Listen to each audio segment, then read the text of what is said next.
Welcome back to Ishadi ice cube.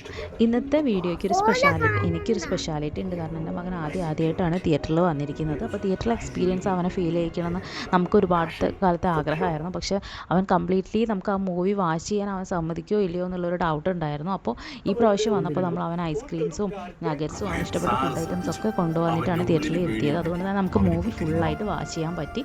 പിന്നെ കുറച്ച് നേരം കഴിഞ്ഞപ്പോൾ അവൻ താനെ ഉറങ്ങിപ്പോയി കേട്ടോ. കുറേ നേരം മൂവി കണ്ടതിന് ശേഷം അവൻ താനെ ഉറങ്ങിപ്പോയി. നമ്മൾ കണ്ടിരിക്കുക വാച്ച് ചെയ്യാൻ വന്ന മൂവി ഏതാണെന്ന് വെച്ചാൽ ദൃശ്യം 3 ആണ്. ദൃശ്യം 3യുടെ റിവ്യൂ പറയുകയാണെങ്കിൽ എനിക്ക് മൂവി ഒരു ആവറേജ് പടമായിട്ടാണ് തോന്നിയത്. ദൃശ്യം 1 കൊടുത്തിരിക്കുന്ന ആ ഒരു ഇമ്പാക്റ്റും ത്രില്ലും ഒന്നും ദൃശ്യം 3 എനിക്ക് ഫീൽ ചെയ്തിട്ടില്ല. ആക്ച്വലി ഫസ്റ്റ് ഹാഫ് ഓക്കെ ആയിരുന്നു, പക്ഷേ സെക്കൻഡ് ഹാഫ് അത്യാവശ്യം കാണാനുണ്ടായിരുന്നു. ട്വിസ്റ്റും അൺഎക്സ്പെക്റ്റഡ് ആയ കാര്യങ്ങളൊക്കെ ഉള്ളതുകൊണ്ട് എനിക്ക് കാണാനൊക്കെ തോന്നി. ഒരു വൺ ടൈം വാച്ചിന് കൊള്ളാം, അങ്ങനെ എനിക്ക് ഫീൽ ചെയ്തു പേഴ്സണലി. പക്ഷേ കുഴപ്പമൊന്നുമില്ല, നല്ല ആക്ടിങ് ആയിരുന്നു. പിന്നെ അങ്ങനെ നമ്മൾ പോകുമ്പോഴേക്കും നമ്മൾ പാരഗൺ ഹോട്ടലിലൊക്കെ കയറി. പക്ഷേ ആക്ച്വലി ഭയങ്കര തിരക്കായിരുന്നു ഹോട്ടലിൽ. അപ്പോൾ നമ്മൾ തിരിച്ച് വീട്ടിലോട്ട് പോയി. അപ്പോൾ നെക്സ്റ്റ് വീഡിയോ വരുന്നവരെ ടാറ്റാ ബൈ ബൈ.